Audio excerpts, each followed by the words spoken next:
आज के इस वीडियो में हम लोग कक्षा 10वीं गणित प्रश्नावली 3.5 का क्वेश्चन नंबर 4 का थर्ड क्वेश्चन सॉल्व करेंगे। तो चलिए देखते हैं कि क्वेश्चन नंबर 4 का थर्ड क्वेश्चन क्या दिया गया है। क्वेश्चन नंबर चौथे का थर्ड है, यश ने एक टेस्ट में 40 अंक अर्जित किए जबकि उसे प्रत्येक सही उत्तर पर 3 अंक मिले तथा अशुद्ध उत्तर पर 1 अंक की कटौती की गई। उसके बाद फिर बोला गया है कि यदि उसे सही उत्तर पर 4 अंक मिलते तथा अशुद्ध उत्तर पर 2 अंक कटते तो यश 50 अंक अर्जित करता। टेस्ट में कितने प्रश्न थे? टेस्ट में प्रश्नों की संख्या पूछ रहा है इस क्वेश्चन में। तो चलिए इस क्वेश्चन को अब हम लोग सॉल्व करते हैं और इसको लगाते हैं। सॉल्यूशन में लिखेंगे कि माना यश ने टेस्ट पेपर में दिए प्रश्नों में से x प्रश्न क्या किए, सही हल किए तथा y प्रश्न अशुद्ध हल किए। ठीक है, हम लोग मान रहे हैं कि जो यश था वह टेस्ट पेपर में x प्रश्न सही हल करता है और y प्रश्न अशुद्ध हल करता है। तो प्रश्नों की कुल संख्या क्या हो जाएगी? प्रश्नों की कुल संख्या क्या होगी? x प्लस वाई ही तो होगा। उदाहरण के लिए जैसे अगर कोई एग्जाम देने जा रहा है और वह क्या किया, 4 प्रश्न सही हल किया और 2 प्रश्न गलत हल कर दिया, तो प्रश्नों की संख्या क्या हो जाएगी? 4 प्रश्न तो सही किया और 2 प्रश्न गलत हल किया, तो अर्थात कुल कितने प्रश्न थे? 6 प्रश्न थे। उसी तरह इसमें माने हैं कि x प्रश्न जो था वह सही हल किया और y प्रश्न अशुद्ध हल किया, तो प्रश्नों की संख्या होगी x प्लस वाई। इस तरह से हो जाएगा। उसके बाद हम लोग लिखेंगे प्रश्नानुसार। प्रश्नानुसार में क्या दिया गया है? उसने एक टेस्ट में 40 अंक अर्जित किए, ठीक है, जबकि उसे प्रत्येक सही उत्तर पर 3 अंक मिले। कह रहा है कि प्रत्येक सही उत्तर पर 3 अंक मिले। ठीक है, तो एक प्रश्न जो था वह अर्थात कितने नंबर का था? कह रहा है कि जबकि उसे प्रत्येक सही उत्तर पर 3 अंक मिले तथा अशुद्ध उत्तर पर 1 अंक की कटौती की गई। अर्थात एक प्रश्न अगर वह करेगा तो उसको 3 नंबर मिलेगा। ठीक, तो सही प्रश्न क्या माने हैं? x, तो टोटल नंबर क्या हो जाएगा?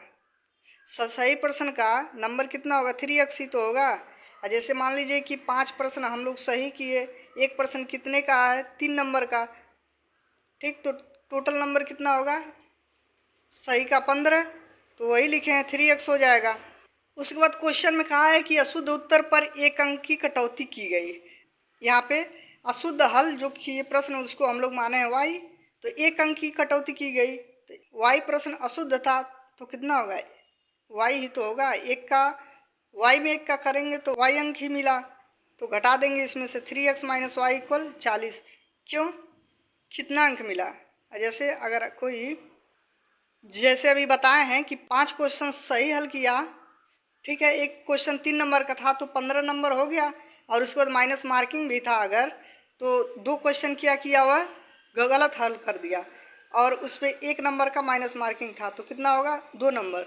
तो 15 में से 2 घटाएंगे तो टोटल नंबर कितना आएगा? 13 ही तो आएगा। इसी तरह से यहाँ पे लिखे हैं कि 3x क्या किया, सही प्रश्न जब किया तो 3x अंक उसको मिले।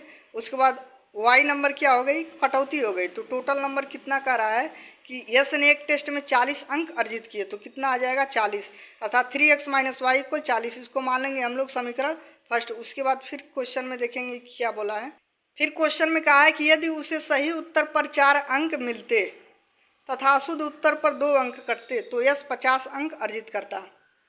हम लोग जो माने हैं कि x प्रश्न जो था वह सही हल किया, तो x प्रश्न का कितना नंबर मान रहा है कि 4 अंक मान लीजिए कि मिलते हैं अगर सही प्रश्न करता है। ठीक, तो टोटल अंक क्या हो जाएगा इसका सही का? तो 4x होगा। ठीक, उसके बाद कह रहा है अशुद्ध उत्तर पर 2 अंक कटते। अशुद्ध अंक, अशुद्ध मान लीजिए कि वह कितना कर रहा है? y प्रश्न अशुद्ध कर रहा है, तो नंबर कितना हो जाएगा? अशुद्ध हल पे नंबर कितना होगा? 2y, यही तो होगा। x प्रश्न सही हल किया और y प्रश्न अशुद्ध हल किया, तो इसका नंबर कितना मिला है इसको? 50। इसको घटाएंगे तब 50 आएगा, तो वही लिखे हैं 4x माइनस 2y इक्वल 50। इस तरह से आ जाएगा 4x माइनस 2y इक्वल 50। प्रश्नानुसार आ गया। अब क्या कर सकते हैं? यहाँ से 2 कॉमन कर सकते हैं, तो कितना बचेगा? 2x minus y equal 50। 2 से इसको काट देंगे तो कितना बार में जाएगा, 25 बार में। तो 2x माइनस वाई इक्वल 25 आ गया। इसको मान लेंगे हम लोग समीकरण सेकेंड। समीकरण फर्स्ट और समीकरण सेकेंड हम लोग मान लिए। अब क्या कर सकते हैं, इसको लिख सकते हैं समीकरण फर्स्ट में से सेकेंड को घटाने पर। फर्स्ट में से सेकेंड को घटाएंगे, यहाँ पे क्या है, y है, यहाँ पे y है, ठीक। तो फर्स्ट क्या है, 3x माइनस वाई इक्वल 40, तो वही लिखे हैं 3x माइनस वाई इक्वल 40। और सेकेंड क्या है, 2x minus y equal 25, 2x minus y equal 25 लिखे हैं। अब घटाएंगे तो यहाँ माइनस होगा, यहाँ प्लस, यहाँ माइनस। 3 में से 2 जाएगा तो कितना बचेगा, x ही तो बचेगा, और y से y कैंसिल। 40 में से 25 घटाएंगे तो 15, x की वैल्यू आ गई 15। अब x का मान कितना आ गया, 15। तो x का जो मान आया इसको समीकरण फर्स्ट या सेकंड में रख सकते हैं। तो अगर सेकंड में रखेंगे तो कितना आएगा, इसमें रख रहे हैं तो यहाँ पे क्या है, 2x माइनस वाई इक्वल 25, तो x के स्थान पे 15 रखेंगे हम लोग यहाँ पे। तो 2 गुणे कितना है, 15 माइनस वाई इक्वल 25, तो 15 दूना कितना होगा, 30। उसके बाद 15 दूना 30 आ गया। y को इधर करेंगे और 25 को इधर करेंगे तो माइनस 25 हो जाएगा। y इक्वल 30 माइनस 25, 25 घटाएंगे तो 5। y का जो मान आ गया वह 5, x का 15 आ गया और y का 5 आ गया।